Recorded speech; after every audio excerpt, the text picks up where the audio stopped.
मेरे पास नए बच्चे जीएनएम फर्स्ट ईयर के जो इन्होंने मेडिकल प्रोफेशन में अपना पैर अभी रखा है और उनको बहुत लंबे रास्ते जाना है। आज मैं आपको कुछ छोटी छोटी चीज़ों से चिर परिचित कराऊंगा जिन चीज़ों का वास्ता पूरे 3 साल की ट्रेनिंग के दौरान दिन प्रतिदिन पड़ेगा और सारे जीवन पड़ता रहेगा। रिया जी नमस्कार। नमस्कार। आपको मैं कुछ चीज़ें दूंगा और मैं आपसे पूछने की कोशिश करूंगा कि वो चीज़ें क्या है। ये क्या है रिया जी? पकड़िए हाथ से। सर ये सिरिंज है सर। सिरिंज कितने एमएल की है? 10 ml की है। बहुत बढ़िया, रख दीजिए रिया जी। ये क्या है रिया जी? सर ये कैनुला है सर। कैनुला है, इसको वीगो भी कहते हैं, आईवी कैनुला भी कहते हैं। कितने नंबर का है? सर ये 16 नंबर का। 16 नंबर का है। अब रिया जी ये बताइए कि 16 नंबर का कैनुला ज्यादा मोटा होगा या 20 नंबर का ज्यादा मोटा होगा? सर 16 नंबर का कैनुला ज्यादा मोटा होगा। क्यों ज्यादा होगा? क्योंकि कैनुला में जैसे जैसे नंबर बढ़ते हैं वैसे वैसे उसका कैलिबर पतला होता जाता है। तो सबसे पतला कैनुला कितने नंबर का आता है? 24। किस रंग का होता है? पीले रंग का। किनको पड़ता है? बेबी को। 1 दिन के बच्चे में पड़ता है। सबसे पतला कैनुला 24 नंबर का, याद रखिए। किसको पड़ता है? नियोनेट को पड़ता है। और सबसे मोटा कैनुला जो रेगुलरली हम लोग यूज करते हैं तो 16 नंबर का कैनुला होता है। ग्रे वीगो कहते हैं, ग्रे कलर का होता है। ठीक है, ये सबसे मोटा होता है। ये प्रायः काफी मोटी नस में जाएगा। इसको छोटी नस में अटेम्प्ट नहीं करना चाहिए, छोटी नस में नहीं जाएगा। जनरली ये कहाँ डालते हैं लोग? ये गर्दन की नस में डालते हैं। गर्दन की कौन सी नस होती है? External jugular vein. कौन सी? एक्सटर्नल जुगुलर वेन में डालते हैं। जनरली छोटी नसों में डालोगे तो ये फट जाएगी, नस इधर से उधर निकल जाएगा। इतना मोटा कैनुला जनरली अवॉइड करते हैं या फिर जॉइंट में डालते हैं। इतने मोटे की जरूरत कब पड़ेगी? जब मरीज शॉक में आएगा, जब मरीज बीपीलेस पल्सलेस होगा, जब आपको 3 जगह से 3 कैनुला लगा के सटासट 10 मिनट के अंदर 1.5 से 2 लीटर फ्लूइड देना होगा। आप इतना वेट नहीं कर सकते होंगे। मरीज की चैतन्यता कम हो रही होगी, मरीज में एसिडोसिस हो रही होगी, मरीज सीरियस होने वाला होगा। आपके हाथ में 3 ही 4 मिनट होंगे। तो हमेशा क्या करना चाहिए कि सबसे पहले एक आईवी लाइन सिक्योर करके फास्ट फ्लूइड लगा देना चाहिए, तुरंत दूसरी लाइन दूसरे हाथ में और तुरंत तीसरी लाइन पैर में सिक्योर कर लेनी चाहिए, जिससे 3 आईवी हमारे पास पोर्ट्स मिल जाएं, जिससे हम फटाफट अपने फ्लूइड को और मेडिकेशंस को दे सके। तो ये आपने बहुत अच्छा रिया जी बताया, ये आईवी कैनुला हो गए। मैं आपकी बात से संतुष्ट हूँ। अब ये बताइए रिया जी ये क्या है? सर ये फॉलिस कैथेटर है सर। फॉलिस कैथेटर जो लोग नहीं जानते उनके लिए पेशाब की नली। ये पेशाब की नली कॉमन नली है। ये महिलाओं और पुरुषों में दोनों में सेम नली पड़ती है। इसमें भी आकार छोटे और बड़े होते हैं। क्या नंबर की है ये? 16 नंबर की है सर। 16 नंबर की है। तो इससे जो 20 नंबर की होगी, 18 नंबर की होगी, वो मोटी होगी कि पतली होगी? सर वो मोटी होगी। मोटी होगी। अब यहाँ समझने की बात यह है कि वीगो में तो नंबर बढ़े तो आकार पतला हुआ, इसमें ऐसा नहीं है।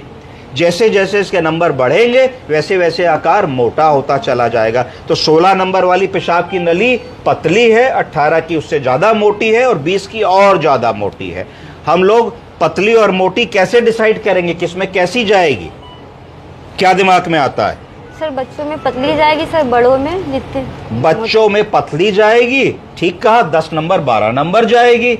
एडल्ट में हम लोग 16 नंबर से शुरू करेंगे। फिर 18 या 20 की जरूरत कब पड़ेगी? ऐसे मरीज जिनको पेशाब की नली बहुत लंबे समय तक पड़ी रहती है, उनका पेशाब का रास्ता चौड़ा हो जाता है और पेशाब की नली की साइडों से पेशाब लीक करने लगता है। तो उनके अटेंडेंट शिकायत करते हैं कि साहब पेशाब की नली भी पड़ी है, पेशाब की थैली भी लगी है, पर रोज बिस्तर गीला हो जाता है, हम क्या करें?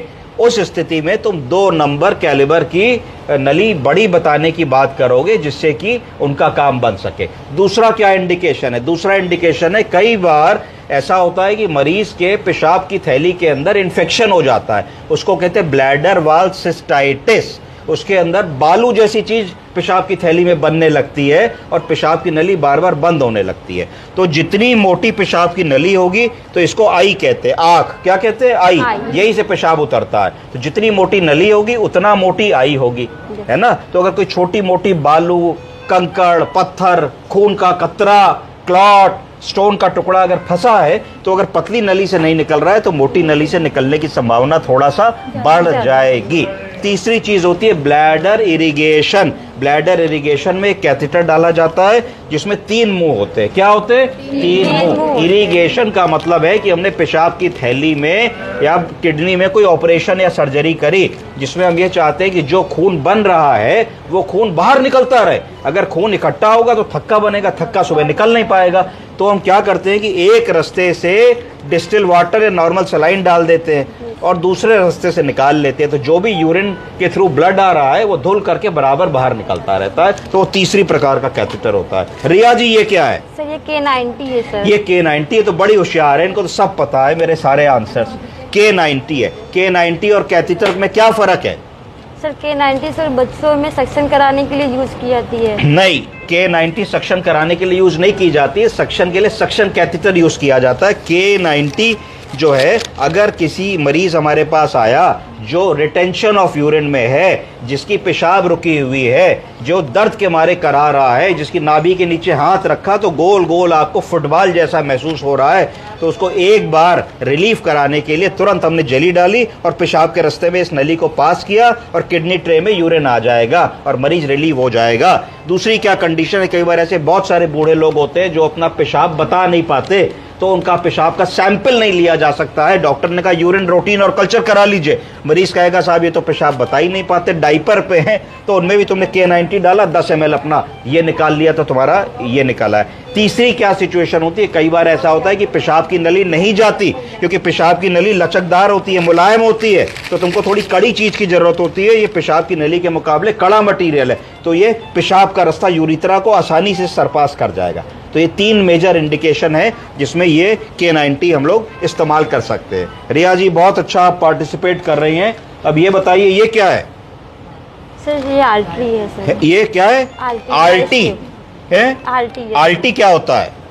Ryle's tube. RT Ryle's tube, इसको फीडिंग ट्यूब भी कहते हैं। जो मरीज मूर्छित अवस्था में है, खाना मुंह से नहीं खा सकता है, जब तक वो मूर्छा से बाहर नहीं आ रहा है तब तक हम लोग नाक की नली डाल देते हैं। नाक की नली नाक से होते हुए, मुंह से होते हुए, गले से होते हुए, खाने के रास्ते अर्थात ईसोफेगस से होते हुए पेट के अंदर चली जाती है, और जो भी हम खाना देते हैं वो बिना चबाए मरीज को चबा चबाया खाना पेट में मिल जाता है, जिससे पेट की सतह से एब्जॉर्ब हो जाए और मरीज के अंदर ऊर्जा, एनर्जी या ताकत भरपूर आ जाए और खाने के अभाव से मरीज में एनीमिया, पानी की कमी, डिहाइड्रेशन, इलेक्ट्रोलाइट इम्बैलेंस जैसी चीजें ना हो पाए। ये नाक की नली है। ये बताइए रिया जी ये क्या चीज है?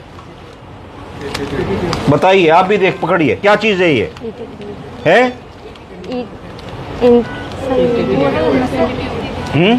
ओरल। ओरल है? क्या ओरल है इसमें? बताइए। नस में डालते, कौन सी नस में डाल दोगी? इतनी मोटी नस बताओ इंसान के शरीर में, हाथी के थोड़ी ना डालने जा रहे हो। नाक में डालोगे? हैं? किसकी नाक में डालोगे?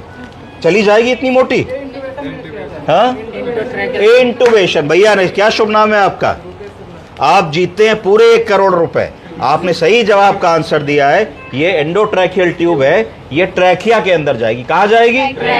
ट्रैकिया मतलब सांस का रास्ता। मुंह के अंदर अगर आप दूरबीन से देखेंगे तो 2 रास्ते नजर आएंगे, एक खाने का जिसमें राइल्स ट्यूब डाली, दूसरा सांस का जिसमें आपने ईटी ट्यूब डाली। ईटी ट्यूब का मतलब है एंडोट्रैकियल ट्यूब। एंडोट्रैकियल ट्यूब किन में डाली जाती है? उनमें डाली जाती है जो लोग मूर्छित हैं और अपना एयरवे मेंटेन नहीं कर पा रहे, और जिनमें आपको ये रिस्क है कि लेटे लेटे मुंह का थूक, मुंह का बलगम, अगर उल्टी आई, मछली आई, मुंह का पानी फेफड़ों में ले जाएंगे और तुरंत चोकिंग हो जाएगी, एस्पिरेशन हो जाएगा, मरीज सांस नहीं ले पाएगा, निमोनिया हो जाएगा और मृत्यु हो सकती है। तो आप उस स्थिति में एयरवे को सिक्योर करने की कोशिश करते हैं एंडोट्रैकियल ट्यूब डाल के। अगर कोई ऑपरेशन होना है जनरल एनेस्थीसिया में तो भी एंडोट्रैकियल ट्यूब की जरूरत है। अगर मरीज सीरियस हो गया और वेंटिलेटर लगना है तो भी एंडोट्रैकियल ट्यूब की जरूरत है। तो ये ट्यूब बड़े काम की ट्यूब है, जान बचाने में काम आती है। इस ट्यूब को डालने के लिए एक औजार की जरूरत पड़ती है। औजार औजार औजार, पढ़िए ये क्या लिखा है? पढ़िए।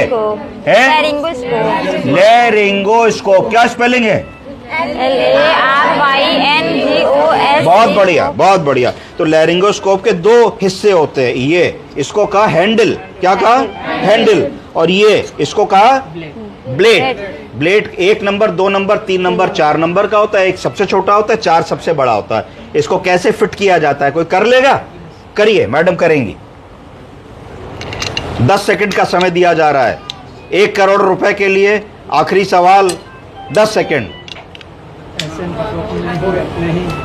हो गए सर। आपके 10 सेकंड समाप्त हुए। लाइए, 1 करोड़ आप हार चुकी हैं। Sir connect. तो इसको बहुत सीधा तरीका है कि जिस तरफ ये पिन लगी है ये बाहर रहेगा। कहाँ रहेगा? बाहर। और ये खांचा जो है पिन में फंसेगा। तो हमने एक हाथ से ऐसे पकड़ा, इसको ऐसे पकड़ा और ऐसे पकड़ करके हमने ऐसे कर दिया, हमारा ये लायरिंगोस्कोप लग गया और ये बल्ब जल गया। देख रहे हैं आप? बहुत आसान है। अभी मैं आपको दूंगा, आप लोग कई बार लगाएंगे। मैं फिर से लगा के दिखाता हूं। देखिए, ये पिन वाली सतह बाहर आ गई, ये खांचा है, खांचा पिन में घुसेगा। तो ऐसे आए, ऐसे आए, ऐसे आए और हमने लगा दिया। चालू हो गया जी। ठीक, इसको मुंह के अंदर जब डालोगे तो मुंह खुल जाएगा और सांस का रास्ता बढ़िया दिखने लगेगा। इससे आप कौन सी ट्यूब डालोगे? Endotracheal tube. एंडोट्रैकियल ट्यूब अगर नहीं जाएगी एंडोट्रैकियल ट्यूब तो ये 2 रुपए का यंत्र काम आता है। क्या काम आता है? 2 रुपए का यंत्र। पकड़िए, इस 2 रुपए के यंत्र को क्या कहते हैं? ये जान बचाता है जब डॉक्टर फंसता है और नर्स फंसती है और पैरामेडिकल स्टाफ फंसता है और आईसीयू इंचार्ज फंसता है। इसको बुर्जी कहते हैं। क्या कहते हैं? बुर्जी। बुर्जी ये आसानी से बनाई जा सकती है। जो घर में हैंगर आते हैं, हैंगर को काट के एल्यूमिनियम से बना सकते हो। तो इसको हम एंडोट्रैकियल ट्यूब के अंदर फंसा देते हैं। तो फायदा क्या होता है? अब किसी का सांस का रास्ता थोड़ा ऊपर है तो तुमने इसको ऐसे करके टेढ़ा कर दिया तो आपकी एंडोट्रैकियल ट्यूब इसी के अंदर टेढ़ी हो गई, तो आपने फिक्स कर दी। समझ रहे हैं? तो ये गाइड वायर का काम करती है। बुर्जी कहते हैं, बुर्जी कहते हैं। ठीक है जी। ये बताइए क्या है?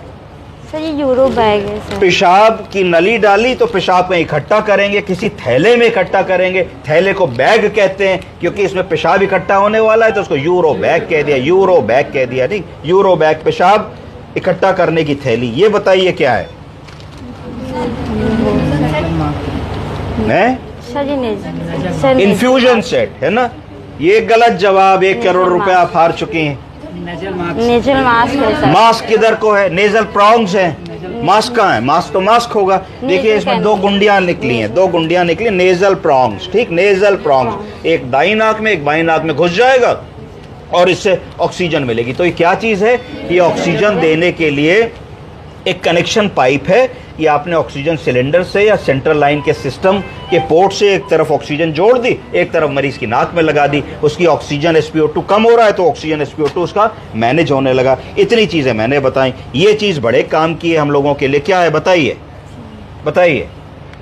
ये चीज है स्प्रिट स्वैब। Spirit swab. कोई भी प्रोसीजर करने से पहले किसी भी पैरामेडिकल स्टाफ को उस जगह को डिसइंफेक्ट करना बहुत जरूरी है। अगर आप उस जगह को डिसइंफेक्ट नहीं करेंगे, क्लीन नहीं करेंगे, साफ नहीं करेंगे तो पहले ही दिन मरीज आपके पास ठीक होने आया और आपने आते ही आते थोड़ी सी मिस्टेक से उसको इन्फेक्शन गिफ्ट कर दिया। कैसे आपने इन्फेक्शन गिफ्ट किया? कि पहले आपने ये स्प्रिट खोली, स्प्रिट खोल के आपने जो है बढ़िया पार्ट प्रिपरेशन किया, बढ़िया पार्ट प्रिपरेशन किया। यहां तक तो चलो प्रॉब्लम नहीं थी। फिर आपको लगा हाँ भाई अब वीगो जाएगा, तो फिर आपने इसको रख दिया। फिर रख करके फिर आपने 2-3 बार नस ऐसे दवाई हो गई गंदी। नहीं करना था। फिर आपने वीगो लिया, वीगो लगा के आपको लगा हाँ भाई ठीक है, फिर आपने वीगो टेबल पर रख दिया, हो गया गंदा।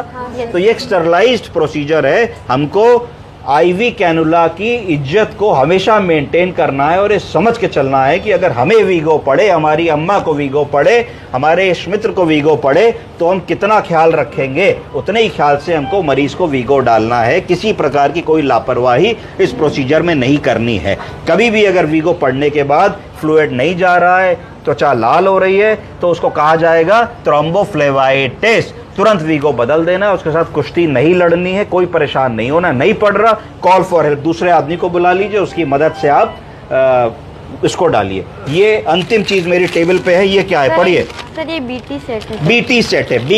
BT का क्या मतलब होता है? Blood transfusion. Blood transfusion. खून जब चढ़ाएंगे तो ये ब्लड सेट इस्तेमाल करेंगे और जब DNS चढ़ाएंगे तो ड्रिप सेट इस्तेमाल करेंगे। दोनों चीजों में क्या फर्क है? सर इसका जो सर फ्लो ज्यादा होता है। फ्लो ज्यादा होता है। गलत जवाब। 1 करोड़ हार गई। हाँ, फिल्टर लगी। ये लड़का बहुत तेज है। भैया नाम बताइए। है रुपेश शुक्ला जी। कुछ ना कुछ तो आज यहाँ से इनाम लेके जाने ही वाले हैं क्योंकि इन्होंने काफी मदद की आज हम लोगों की इस प्रोग्राम में। तो इसमें फर्क सिर्फ इतना होता है कि इसमें फिल्टर होता है। ब्लड जब चढ़ाते हैं तो ब्लड कई कंपोनेंट का मिलके बना होता है। कौन कौन से ब्लड में कंपोनेंट होते हैं? Red blood cell, white blood cell, platelet, plasma, क्रायोफैक्टर।